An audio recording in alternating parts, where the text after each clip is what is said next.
संत ने कहा कि ऐसे तो मानेगा नहीं। मन में भगवान का ध्यान किया, प्रभु कहां फंसा दिया, और आप ही निकाल भी सकते हो महाराज। तो प्रभु का नाम लेकर के अपना पीछा छुड़ाने के उद्देश्य से उस संत ने अपनी झोली में हाथ डाला और एक फल निकाल करके सुंदर विप्र के हाथ में पकड़ा दिया। इदं भक्षय पत्न्यात्वं ततः पुत्रो भविष्यति। विप्र, तुम नहीं मान रहे हो तो लो ये फल लेकर के जाओ, और इस फल को अपनी पत्नी को खिला देना। मेरा ऐसा विश्वास है कि इस फल के प्रभाव से तुम्हें अवश्य एक पुत्र की प्राप्ति होगी। जैसे ही उस फल को देखा, अरे ब्राह्मण की तो हर्ष का ठिकाना नहीं रहा। नाच उठे ब्राह्मण देवता, फल लिया, संत के चरणों में प्रणाम किया और जाते जाते पूछा, महाराज बहुत बड़ी कृपा आपकी, फल तो आपने दे दिया, अब ये इस फल से जुड़े कोई नियम हो तो कृपा करके वो भी बताओ। संत ने कहा, वैसे तो कोई विशिष्ट नियम नहीं है, किंतु सत्यम शौचम दया दानम मेक भक्तम तु भोजनम वरसावधि स्त्रिया कार्यम तेन पुत्रोति निर्मलः। कोई विशिष्ट नियम नहीं है, लेकिन जब तक प्रसव नहीं हो जाता है, जब तक बालक का जन्म नहीं हो जाता है, अपनी पत्नी से कहना कि वो सत्य, पवित्रता, दया जैसे अनुशासन और दिव्य गुणों का अनुसरण करती रहें, और इनके प्रभाव से जो पुत्र होगा, जो संतति होगी, वो अत्यंत निर्मल होगी। ब्राह्मण देवता ने फल हाथ में लिया, संत को सैकड़ों धन्यवाद देते हुए, प्रसन्नता से झूमते हुए ब्राह्मण देवता अपने घर को आए और आकर के अपनी पत्नी को बुलाया। देवी सुनती हो? धुंधुली ने कहा, महाराज बताएं। अरे देवी देखो मैं क्या लेकर के आया हूं। देवी, आज हम पर एक सिद्ध संत की कृपा हुई है, और देवी उन्होंने हमको ये फल दिया है, ये फल लो और इसे ग्रहण कर लो। और ये कोई साधारण फल नहीं है, ये उन संत का दिया हुआ दिव्य प्रसाद है, और इस फल के प्रभाव से देखना हमारे यहां भी पुत्र होगा। धुंधली को फल दे दिया खाने के लिए। अब धुंधली अपने हाथ में उस फल को लेकर के मन में सोच रही, जाने कैसा फल है, जाने किस बाबा ने दिया है, जाने कौन सा जादू टोना कर दिया है। अरे कहीं फल खाने से भी किसी को पुत्र होता है? ये तो सब अंधविश्वास की बातें हैं, और मैं आंख बंद करके किसी भी बात पर विश्वास नहीं करती। मैं पहले उसका परीक्षण करती हूँ। हाथ में फल लेकर के पंडित जी के समक्ष खड़ी खड़ी धुंधली देवी विचार कर रही हैं। ब्राह्मण ने कहा, देवी खा जरूर लेना। ब्राह्मण देवता का मन रखने के लिए धुंधली ने कहा, ठीक है महाराज, ये फल आप दे दीजिए मुझे, और मैं अभी स्नान ध्यान इत्यादि करने के बाद इसे ग्रहण कर लूंगी, और आप इसे मैं अवश्य ग्रहण करूंगा। फल अपनी धुंधली को दे करके प्रसन्नता से झूमते हुए पंडित जी तो चले गए अपने इष्ट मित्रों को यह समाचार देने के लिए कि देखो, अब मुझ पर भी संत की कृपा हुई है, मेरा दुर्भाग्य दूर होने वाला है, और शीघ्र ही मेरे यहां भी संतान की उत्पत्ति होगी। ब्राह्मण देवता तो चले गए। अब घर में बची धुंधली देवी फल को रखा है सामने, और फल को देख देख करके मन में विचार कर रही है।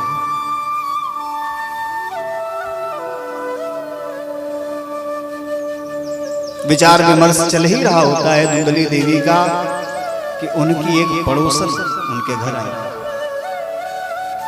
और जैसे ही चिंता में डूबी हुई धुंधली को देखा तो उसने पूछा, बहन आज बड़ी चिंता तो दिखाई पड़ रही हो, क्या बात है? धुंधली देवी ने दृष्टि उठा के देखा तो सामने पड़ोसन खड़ी हैं। देखते ही बोल पड़ी, आओ आओ बहन, बहुत सही समय पर आई। अरे बहन, चिंता इस बात की है मुझे कि आज हमारे पंडित जी को कोई संत मिला होगा, कोई साधु मिला होगा, और उसने फल दिया है कि इस फल को अपनी पत्नी को खिला देना, इससे पुत्र हो जाए। बहन, फल से भी कहीं पुत्र होता है? उसके पड़ोसन ने कहा, बहन हो सकता है कि वास्तविकता में यह फल अत्यंत समर्थशाली हो। इसे प्रदान करने वाले संत हो सकता है कि कोई दिव्य धर्मनिष्ठ संत हो। और बहन, मैंने तो ये सुना है कि जिस पर संत की कृपा हो जाए, जिसे संत की कृपा प्राप्त हो जाए, उसके तो भाग्य ही बदल जाते हैं। इसलिए बहन, हो सकता है तेरे भी भाग जगने वाले हों, तो मेरे विचार से तो तुझे ये फल खा लेना चाहिए। धुंधली देवी ने संशय कहा, खा लेना चाहिए बहन? बोले हाँ। बोले अच्छा ठीक है बहन, तेरे कहने से मैं खा तो लूंगी, किंतु फलभक्षेण गर्भस्या गर्भेणोदर वृद्धिता। अब अपने एक एक करके संशय, उस फल को लेकर के अपने समस्त संशय धुंधली देवी अपनी उस सखी से कहने लगी। बहन, तू कह रही है मैं फल तो ग्रहण कर लूंगी, पर मेरा एक संशय ये है कि यदि ये फल वास्तव में शक्ति संपन्न है तो फलभक्षेण गर्भस्या, तो इस फल को खाने से मेरा गर्भ ठहर जाएगा। पड़ोसन ने कहा बिल्कुल। बोली गर्भेणोदर वृद्धिता, और जब गर्भ ठहर जाएगा तो मेरा पेट बड़ा हो जाएगा। फलभक्षेण गर्भस्यात् गर्भेणोदर वृद्धिता। यदि ये फल मैं खा लेती हूं और ये फल वास्तव में दिव्य है, जागृत है, शक्ति संपन्न है, तब तो मुझे गर्भ ठहर जाएगा, और जब गर्भ ठहर जाएगा तो मेरा पेट बड़ा हो जाएगा। पड़ोसन ने कहा बहन, ये तो अच्छी बात है, प्रत्येक गर्भिणी स्त्री का पेट बड़ा होता है, इसमें कोई चिंता वाली बात थोड़ी है, ये तो स्वाभाविक है।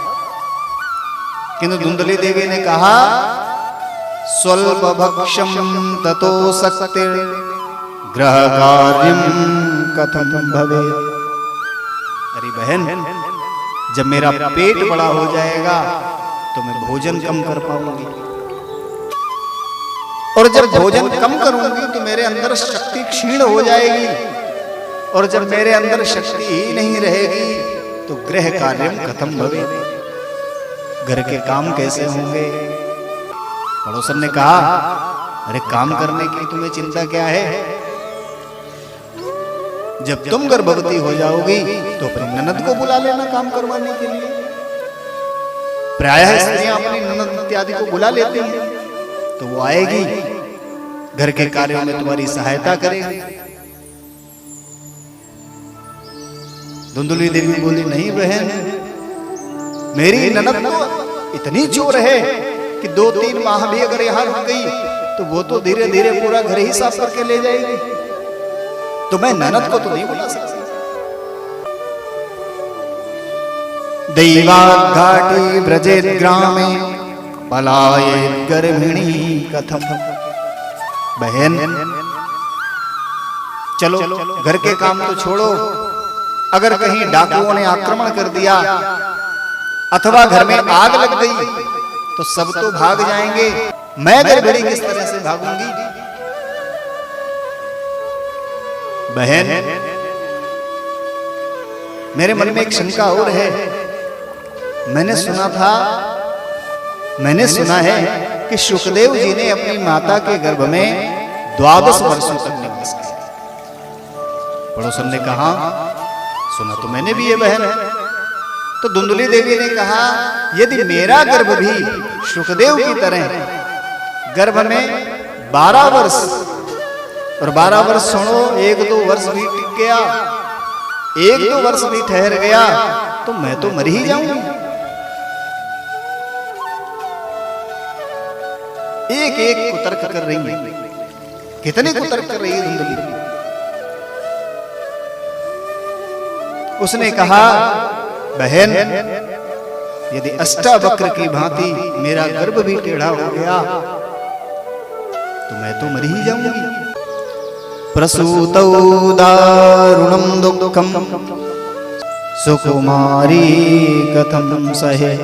बहन, मैंने सुना है कि जब स्त्री का प्रसव होता है तो प्रसव काल में स्त्री को अत्यधिक पीड़ा होती है, अत्यंत कष्ट होता है, और मैं इतनी सुकुमारी उस कष्ट को कैसे सहूं।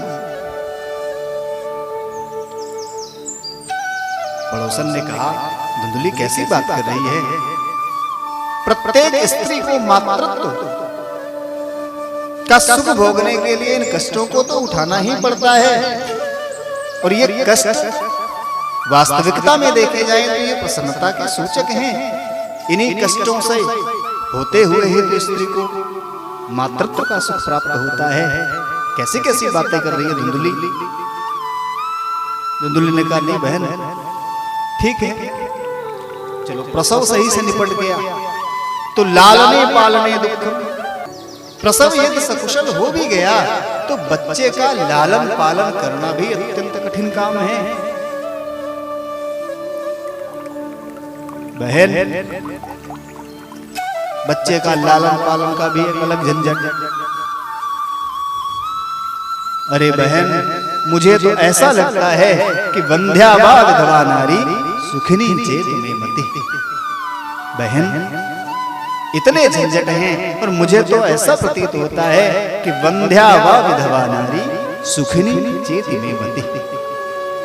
अरे बहन, इतने झंझटों में कौन पड़े। मेरी दृष्टि से तो वही स्त्री सुखी है जो या तो विधवा है या बंध्या है। तो देखिए कैसे कैसे कुतर्क कर रही है। उनके इन कुतर्कों से उसकी पड़ोसन परेशान हो गई, उसका भी मन खराब हो गया, और थक हार करके बोली, बहन, तेरा जो समझ में आए तो कर, मैं तो पड़ोसन अपने घर चली गई। इतने कुतर्क करने के पश्चात भी धुंधली ने तत्फलम नहीं भक्षितम, फल नहीं खाया।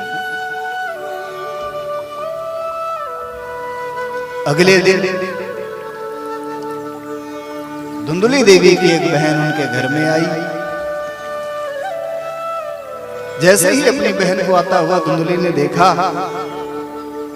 बड़े हर्ष के साथ दौड़ पड़ी, स्वागत किया। आओ आओ बहन, बहुत सही समय से आई। अरे मैं तो बहुत उलझन में पड़ी हुई थी, किसी अपने की प्रतीक्षा कर रही थी कि कोई अपना हो जिससे अपनी समस्याएं मैं साझा कर सकूं। बहुत सही समझ में आई हो बहन। बहन ने कहा, धुंधली क्या हुआ बताओ। अब धुंधली ने सारी कथा उसको बताई कि पंडित जी महाराज को किसी संत ने यह फल दिया है। अब मेरे मन में अत्यंत संशय है कि मैं इस फल को खाऊं या न खाऊं। अच्छा, धुंधली की बहन भी इनकी ही तरह होगी।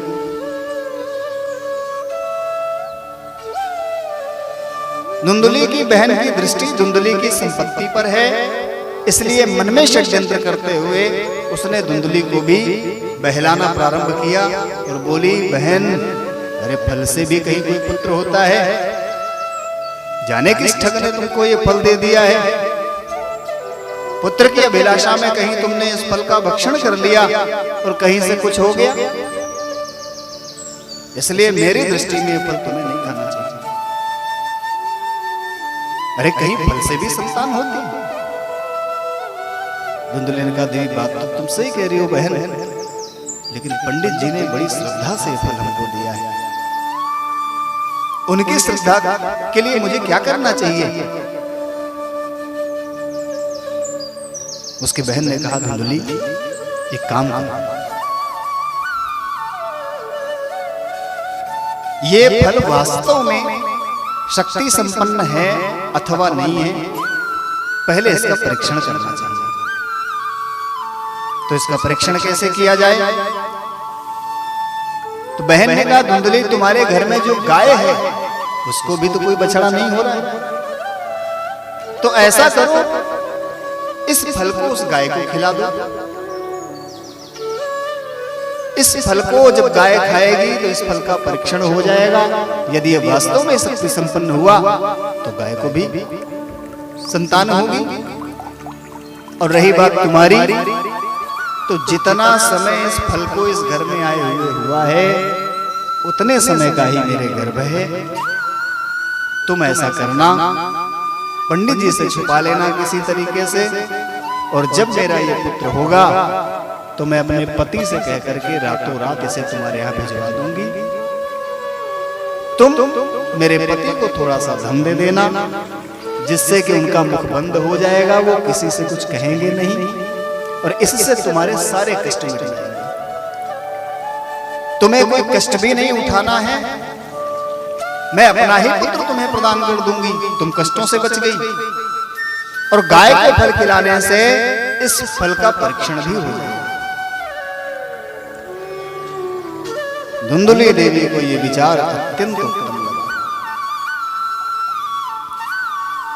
ये विचार मन में भा गया, और ऐसा विचार करके पंडित जी को, भोले भाले पंडित जी को उन्होंने बता दिया, हाँ महाराज फल हमने ग्रहण कर लिया है, और आगामी 9 मास तक ऐसी व्यवस्था करी कि पंडित जी से छुपा करके ये बात रखी। कालांतर में उसकी बहन के यहां पुत्र होता है, उस पुत्र को उसकी बहन अपने पति के द्वारा धुंधली देवी के यहां पहुंचा देती हैं, और धुंधली उनके पति को बहुत सारा धन देकर के विदा करती हैं। और प्रातः काल प्रकट में पंडित जी को बुला करके ये शुभ सूचना दे देती हैं कि देखो महाराज, उस फल के प्रभाव से हमारे यहाँ भी पुत्र हुआ। पंडित जी को जैसे ही सूचना मिली, अरे पंडित जी तो प्रसन्नता का ठिकाना नहीं रहा। पंडित जी दौड़े धूपे पूरे अपने इष्ट मित्रों में सूचना करी, सुंदर दिव्य आयोजन किया, दान इत्यादि करे। पंडित जी ने बड़े हर्ष के साथ अपने पुत्र के समस्त जातक संस्कार इत्यादि कराए। नामकरण की बारी आई तो धुंधली देवी ने पहले बोल दिया, महाराज अपने पुत्र का नामकरण मैं स्वयं करूंगा। अरे 9 मास तक मैंने इसे अपने उदरण में धारण किया है, अपने गर्भ में धारण किया है, इसलिए इसका नामकरण तो मैं ही करूंगी। पंडित जी ने कहा, इसमें कौन सी बात है देवी जी, कोई न कोई तो नाम रखेगा, आप ही रखिए। धुंधली ने कहा, इसका नाम मैं रखती हूं धुंधकारी। मेरा नाम धुंधली और मेरा पुत्र धुंधकारी। पंडित जी ने कोई बात नहीं। इस प्रकार धुंधली ने अपने उस पुत्र का नाम धुंधकारी रखा। अब चूंकि पुत्र तो धुंधली का है नहीं, तो पुत्र का पालन पोषण कैसे हो, स्वयं तो गर्भिणी है नहीं, तो उनके स्तनों में दुग्ध भी नहीं है जिससे कि उस पुत्र का पालन पोषण हो।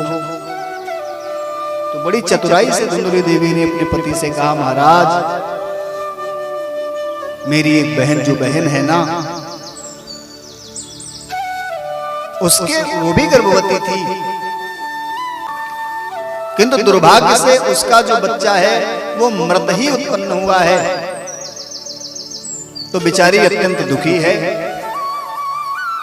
इधर मेरे भी स्तनों में दुग्ध नहीं है, जाने क्या हुआ है, तो मुझे इस पुत्र को, अपने पुत्र का पालन करने में अत्यंत कठिनाई हो रही है।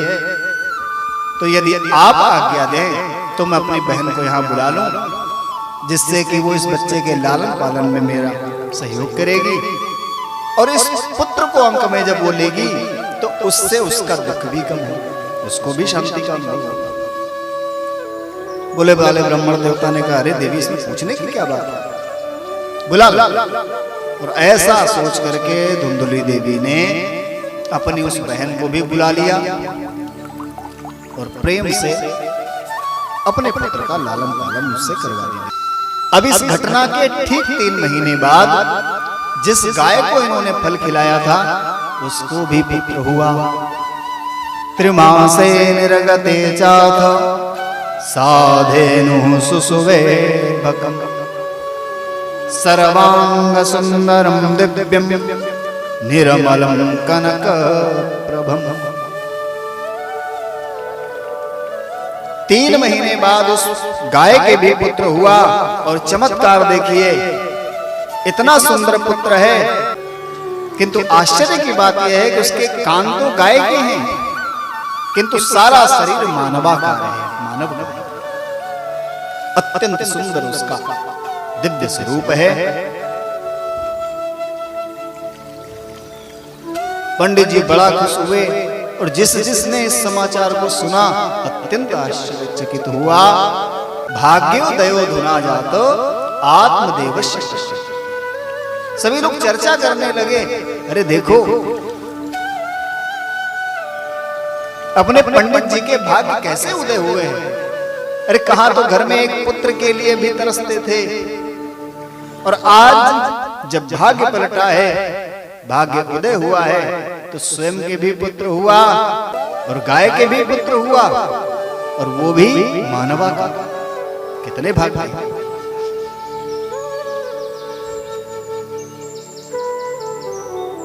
परम हर्ष में भरे हुए ब्राह्मण देवता ने उस गाय के पुत्र के भी समस्त संस्कार करवाए और उसका नाम रखा गोकर्ण।